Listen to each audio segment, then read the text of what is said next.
Only if you stay transparent, authentic, and open to communication will your customers, investors, and employers trust you in your sustainability strategy. And this is your chance to secure a place in sustainable development.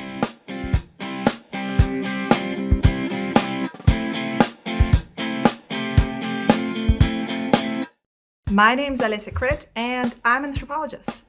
In my academic career, I looked at businesses and customers, lately from a more anthropological perspective. Today, I'm going to tell you how to make your business more sustainable in 5 steps. It's never too early to start thinking about it. Either you have a business idea, already have a running business, it's never too early to start. So let's have a look. So as a first step, you should really reflect what sustainability is.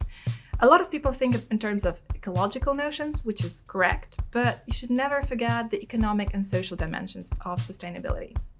In terms of ecological notions, we think about maintenance of resilience of the ecosystems, but also the material cycles, how things work together and where do the raw materials come from.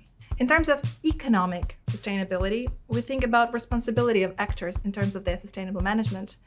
We also think about efficiency in use of our raw materials and energy, which is super important also. The social notion of sustainability is also quite valid. It's about fair working conditions. It's about counting for sufficiency-oriented consumption in adequate quality and quantity, and of course, the notion of participation. These 3 dimensions of sustainability cover up the different areas where we should aim at. So in scope 1, it's your core business, your main production activities, or your service that you're providing. In the scope 2, this is the energy that your company uses in terms of electricity that you buy, steam, heating, cooling. Is it renewable? Is it produced locally so you can save on transport and storage of your energy and losses in between? This is an important scope also.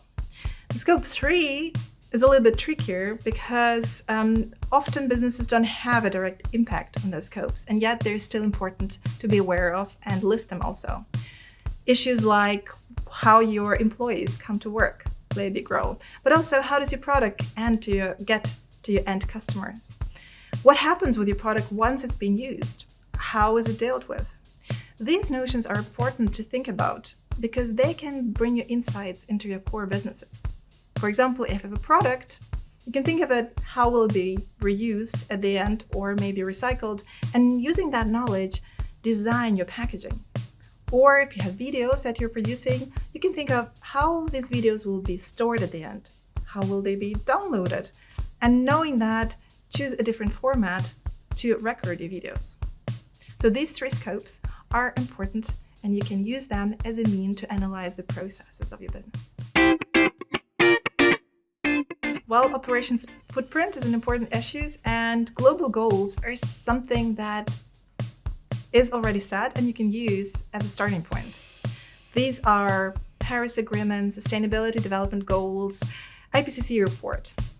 These are the notions and the ideas that have been conducted by multiple scientists and are ready there for you to read them and reflect upon.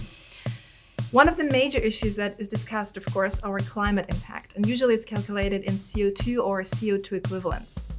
And what you can do is you can list your different activities and see how each of those processes, what kind of a footprint does it have. There are algorithms or even companies who provide a service to calculate your impact. And if all businesses would be doing business like you do, what kind of the temperature of the globe will we get at the end?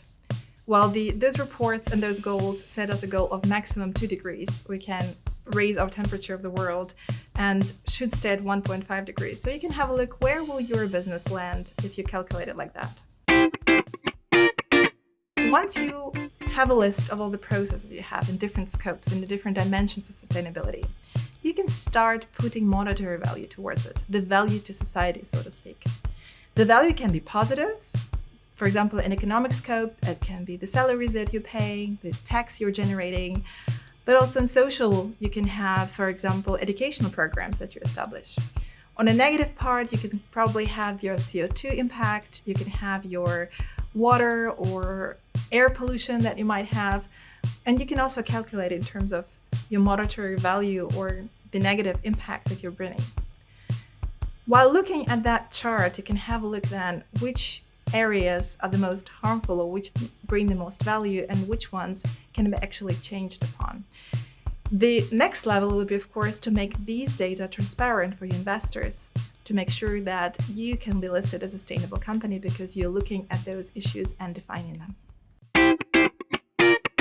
Once you have a list of all the different processes in terms of different scopes of sustainability, in terms of different areas, you can then have a look what kind of cost value does it have, what kind of society value does it have, and then you prioritize it for your business. What is the most important for your core agenda, your strategy? Why are you making this business? By prioritizing it, it will make it very authentic, and hence more people will be more willing to believe in it once you're set it up for your and communicate it with your customers, for example. Thank you so much for having me at the TechQuartier TV.